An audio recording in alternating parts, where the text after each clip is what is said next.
Bom dia, galera do terceirão. Vamos lá para a nossa primeira aula, né? Nossa primeira videoaula.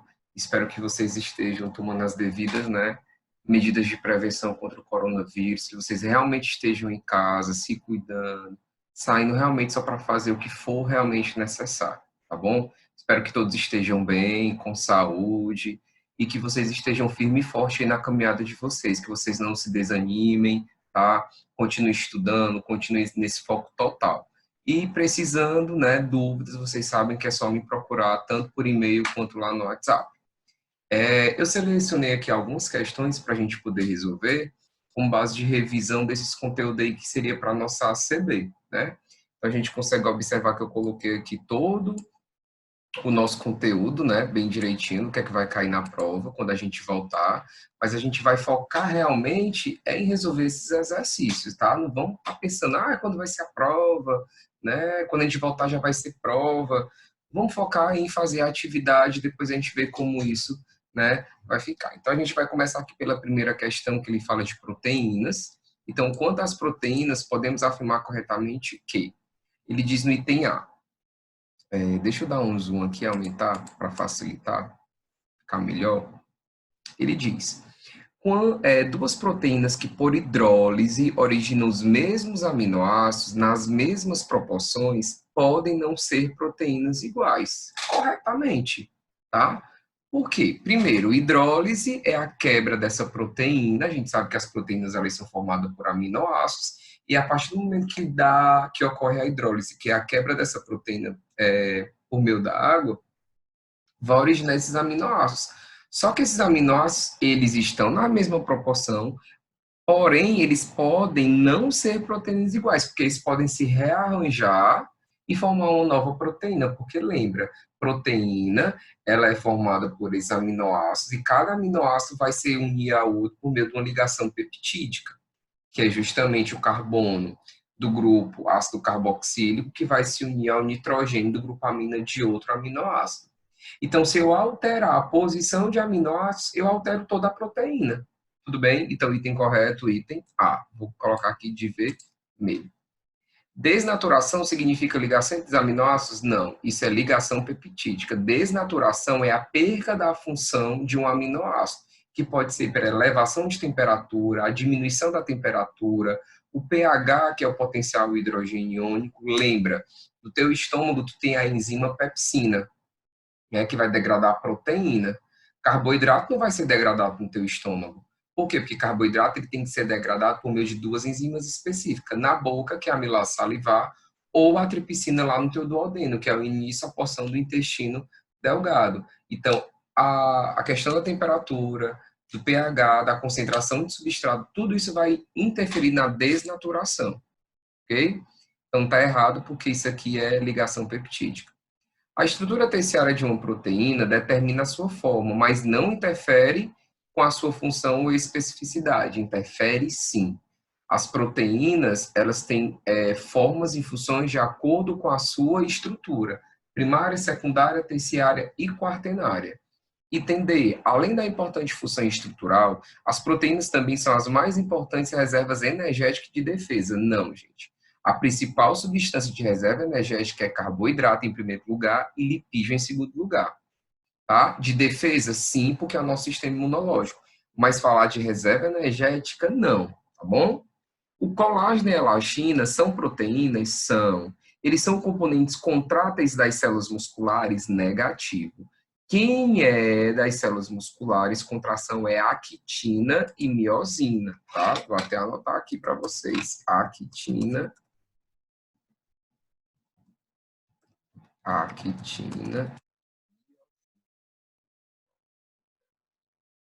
Essas é que são as proteínas contráteis. Colágeno e elastina, elas vão dar justamente a flexibilidade e não e não ela ser contrátil, né?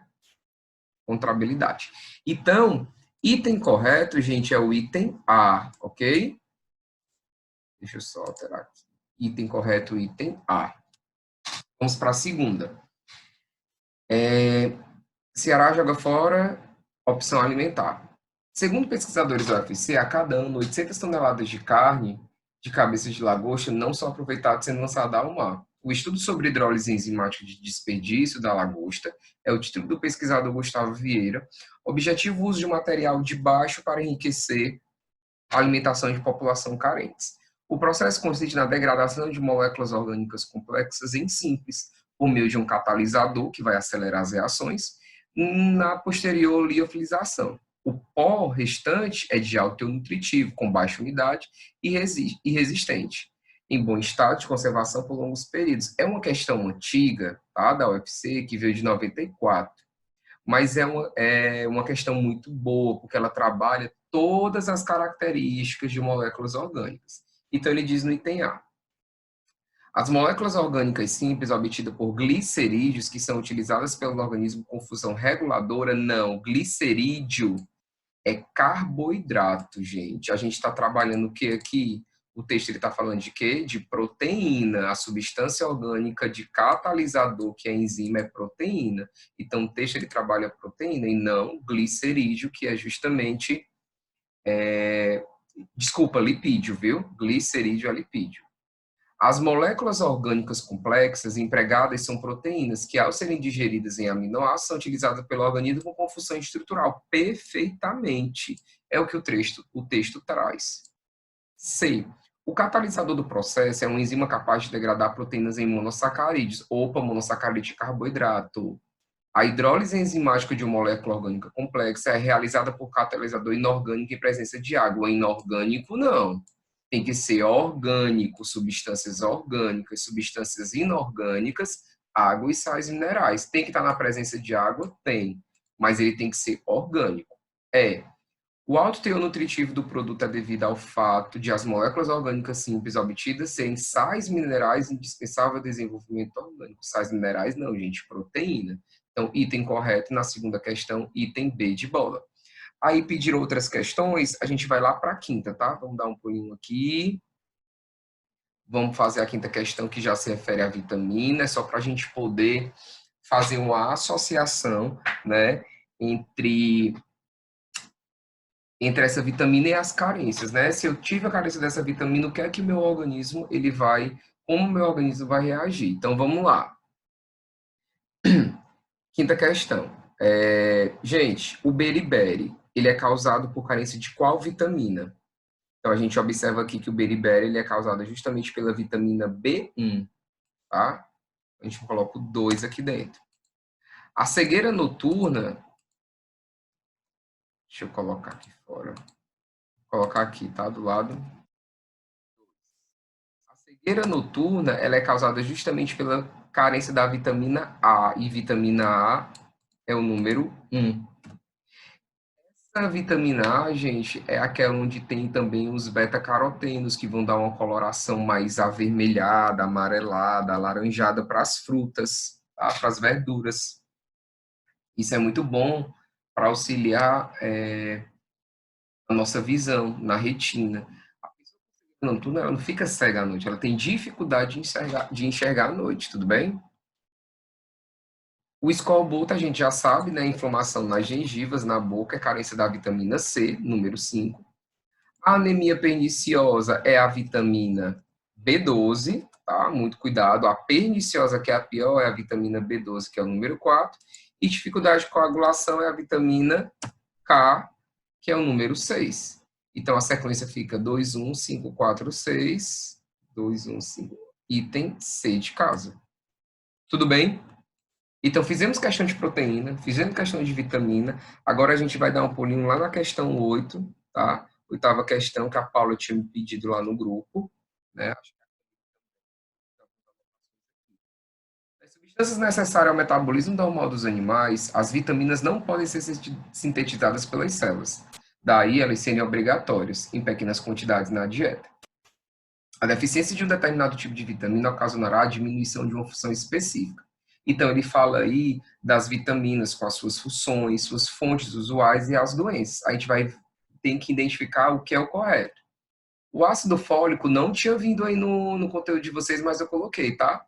O ácido fólico, a gente tem que lembrar que ele é a vitamina B9. Ele atua na síntese de nucleoproteína e sua fonte natural está unicamente nas frutas. Unicamente nas frutas, não, gente, tá? E a sua deficiência causa dano, sobretudo ao processo de maturação da hemácia, levando a uma anemia. Isso está correto, mas dizer que é unicamente nas frutas cítricas, não. Frutas cítricas é a vitamina C. Eu vou encontrar em carne, fígado, ovos, leite, ácido fólico, está em vários alimentos. O caroteno atua na formação de pigmentos visuais e na manutenção estrutural dos epitélios e é sintetizado principalmente por bactérias intestinais. E a sua deficiência leva à cegueira noturna e à pele seca e escamosa. Já é perfeito, o item está correto. Existe um erro nesse item. Ele está dizendo que é sintetizado por bactérias intestinais, de forma alguma. Eu não preciso dessas bactérias aqui para poder sintetizar esse meu caroteno e auxiliar na minha visão. Item correto apenas o item D, onde a vitamina D atua no desenvolvimento dos ossos. Eu obtenho ela através de óleos de peixe, fígado e leite e também pela ação da luz solar sobre a pele. Sua deficiência causa o raquitismo, que são os ossos fracos, né, frágeis e quebradiços. Então, item correto, apenas o 3, item C de casa. Ok?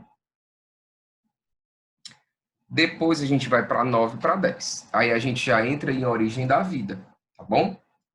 Segundo Aparin, a vida se instalou na Terra numa forma lenta e ocasional, nos oceanos primitivos de nosso planeta. Onde havia água, obviamente, na atmosfera se encontrava metano e hidrogênio sob forma amoniacal. Esta teoria procura explicar que a vida surgiu no nosso planeta através de quê? Existe a hipótese heterotrófica e autotrófica. A hipótese mais aceita, a gente lembra que é a hipótese heterotrófica. Os seres eles não tinham a capacidade de produzir seu próprio alimento, então eles retiravam, né, esses alimentos dissolvidos lá no que nós chamávamos de nas marés, né, na maré primitiva. Então, toda essa teoria significa que eles eram heterótrofos e eles tinham que fazer uma síntese a partir dessas proteínas, que antigamente eles eram chamados de coacervados. Então, item correto, item A. Pós-mozoário, gente, é a mesma coisa da teoria da panspermia, né? Como se os seres eles tivessem vindo de outro planeta através de meteoros. Tá falando aqui no item C dos autótrofos, não era.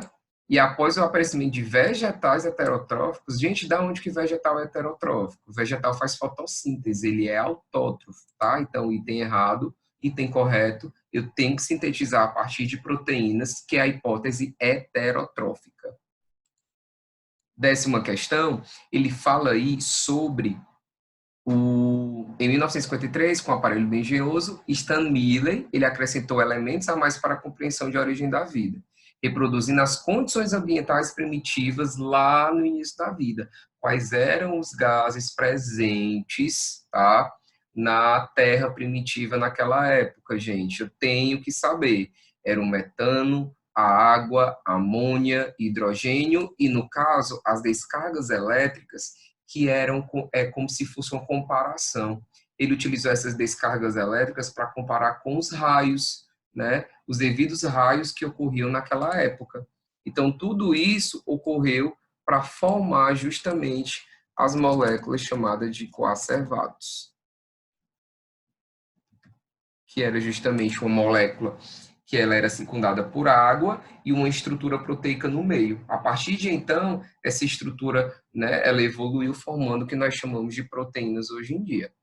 Depois, vamos para a questão, eu selecionei aqui algumas, a questão 14, né, que a gente já pula lá para a Bio 3, né, a partir de origem da vida, a gente já está em Bio 3, e ele fala sobre a classificação dos animais, dos seres vivos no geral, e eu preciso saber essa classificação. Gente, isso aqui é a cara de US, tá?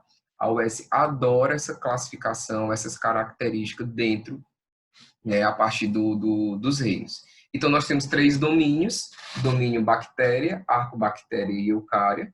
A diferença é que o domínio bactéria, eles são procariontes, tá?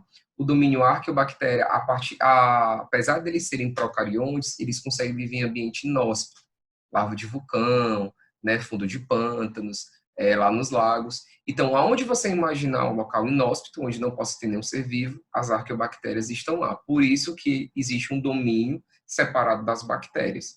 E temos também o domínio eucária, que são justamente os eucariontes, né, que são os vegetais, as plantas, os fungos, algas e protozoários. Então, a sequência correta aqui, ó, Quem é pluricelular eucarionte heterótrofo? Os animais. Número 2. Tá? Quem é unicelular procarionte autótrofo por quimiossíntese ou faz fotossíntese? Bactéria. Bactéria, ela é obrigatoriamente unicelular e procarionte. Gente, falou em procarionte, é primitivo, não tem carioteca, tá? Não tem a membrana nuclear. Então, é quem? Bactéria. Então, é o 5, já fica 2, 5. Pluricelular, eucarionte, autótrofo por fotossíntese, reino vegetal ou planta. Unicelular ou pluricelular pode ser fungo, como pode ser protista, né? O protista são algas, protista algas e protozoários. Mas ele é heterótrofo e faz nutrição por absorção. Quem faz isso? Fungo. Gente, fungo não faz fotossíntese. Mas ele não ingere alimento porque ele não tem sistema digestório. Ele libera enzimas sobre o substrato, degrada e absorve pelo seu corpo. Quem é unicelular, eucarionte, heterótrofo com nutrição por digestão? Aí termina com os protistas, né? O protista ele pode ser uni ou pluricelular, mas ele só colocou unicelular. E ele consegue fazer digestão. Então, a sequência correta vai ficar pluricelular, eucarionte, heterótrofo é o 2, 2, depois bactéria 5, depois vegetal 1, depois fungo 4 e, por fim, protista 3. 2, 5, 1, 4, 3. Essa é a sequência correta. Tudo bem, gente?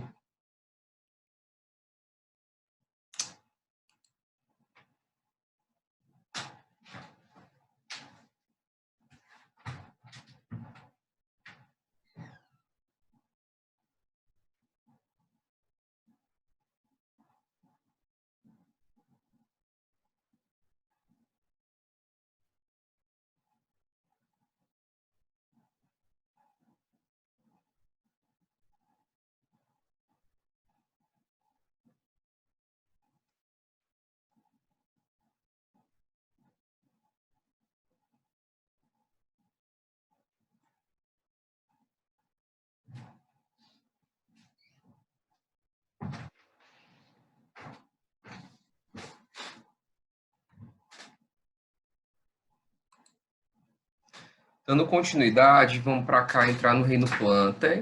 E aí a 15ª questão ele diz, com relação às plantas, relacione as colunas. Tá?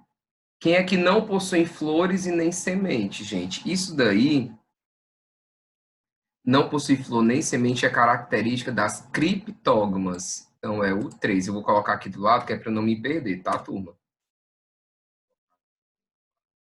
Número 3. Quem é que possui sementes? Quem possui semente é justamente as fanerógramas. Fanerógramas, 2. Quem possui vasos condutores de seiva? Traqueófitas. As traqueófitas, né, a gente sabe que são justamente pteridófitas, gimnosperma e angiosperma. Ele tem um vaso condutor de seiva, que é o xilema e floema. E quem é que possui flores e sementes? É justamente o número 1, que é fanerógrama. Outro, que aqui, ó. Possui semente é espermatófita. Eu falei fanerógrama, tá? Então, quem é que não possui flores nem semente? Criptógama. Criptógama, cripta é uma coisa bem pequenininha, tá? Então, ele tá bem escondidinho. Então, ele não vai conseguir desenvolver flores e semente. Quem é que não possui semente? Quem é que possui semente? Espermatófita. Você vai lembrar de espermatozoide, né? Fecundação. Quem é que possui vasos condutores de seiva? Traqueófita. Você pode até lembrar da sua traqueia. A traqueia é um caminho por onde o ar ele vai ser percorrido a chegar até o teu pulmão. Então, lembra essa traqueia como se fosse um vaso condutor, no caso da planta de seiva, bruta ou elaborada. E quem é que possui flores e semente? Fanerógrama. Então, item correto, 3, 2, 4, 1, item C de casa. Ok? Continuando a questão 16, que eu vi que algumas pessoas perguntaram, alguns alunos, né? Acho que foi a Camille. Considera o ciclo de vida. Gente, ele não diz que o ciclo de vida é um ciclo de vida de um animal, de uma planta, nem nada. Então, eu não posso afirmar que ciclo de vida é esse. Eu consigo observar nesse ciclo que há uma alternância de geração entre geração haploide esporofítica e geração diploide, né, que é formado pelo zigoto. Então, esse zigoto ele é diploide, 2N, ele vai formar esporos que são haploides N. Então, de diploide para haploide, eu tenho uma redução. Isso se chama meiose, tá? Então, nele, a meiose ele precede a formação de quê, ó? A meiose precede. A meiose vem antes de quem? A meiose vem antes da produção de esporos. Então, ela precede a formação de esporos e está ocorrendo aqui uma alternância de geração. Já depois que eu não posso colocar o item D, porque ele diz que a fase adulta predominante é diploide. Eu não posso confirmar, porque ele não diz se esse ciclo é o ciclo de um animal, de uma planta, ele não diz especificamente o que é. Já a demais alternância de geração não acontece em animais, em alguns animais ele ocorre, tá bom? Então, no caso, a gente sabe que se fosse aqui uma briófita, a fase predominante da briófita, né, que mais predomina é o gametófito, tá? Que seria justamente a produção de gametas, seria essa partezinha aqui. Mas ele está dizendo que é predominante, ele não fala em nada disso. Então, eu digo que tem alternância de gerações e tem é. Depois, vamos para a questão 16, tá? Aliás, questão 16 a gente acabou de fazer, que é o item E. Depois vamos à questão 18, que as meninas aí estavam dizendo que tem duas respostas corretas, e realmente tem. Porque nesse quadro há um erro. Qual é esse erro? Primeiro, briófita não tem caule e não tem folha. Aqui está positivo, não pode ter. Tá? Gimnosperma não tem flor e nem tem fruto, também não pode ser. Então, briófita e gimnosperma estão errados. Você tem que marcar o item B e C. Briófita e gimnosperma. Aliás, A e B. Angiosperma tá certo? Tá, tem tudo. Pteridófita tá certo? Tá, tem raiz, tem caule, tem folha, não tem flor, não tem fruto, não tem semente, tem vaso condutor. O que é que tá errado? Isso aqui tá errado. E de gimnosperma, o que é que tá errado? Isso aqui tá errado. Então, é briófita e gimnosperma. Então, no caso aí, tem dois itens aqui corretos, tá bom? Só para tirar dúvida de vocês. Para tornar o item correto, ou eu colocava negativo aqui e ficava gimnosperma como errada, ou eu colocava negativo aqui e tornava briófita o item correto. Tudo bem? Depois, vamos para a questão 20, que também fala sobre um ciclo de vida, só que o ciclo de vida das pteridófitas. As pteridófitas é o segundo grupo na escala, né, de botânica, dos 4 grupos dos vegetais. É tanto que eu quero mudar aqui a página para lembrar para vocês do cladograma, né?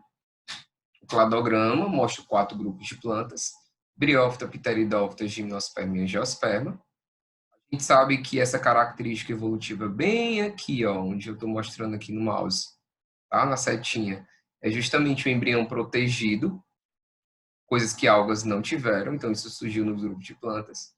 E aí vem a primeira característica evolutiva, que é a presença de vasos condutores, que não tem briófita, mas tem em pteridófita, gimnosperma e angiosperma, tudo que está acima. Característica B é justamente a presença de semente, que não tem pteridófita, mas tem gimnosperma e angiosperma, por isso que elas são chamadas de espermatófita.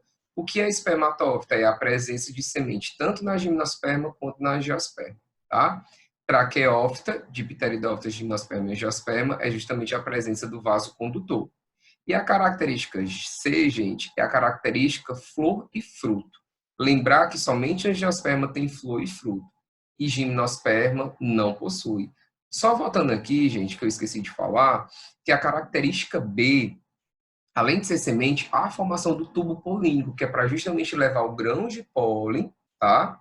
Até a osfera e ocorrer a fecundação, coisa que surgiu na gimnosperma, tá? Não tem pteridófita. Briófita e pteridófita ainda são dependentes da água para sua reprodução. Voltar aqui para a questão. A gente está falando do ciclo de vida da pteridófita, tudo bem? E aí ele diz, denomina-se esporófito e é uma célula diploide 2N. Certíssimo.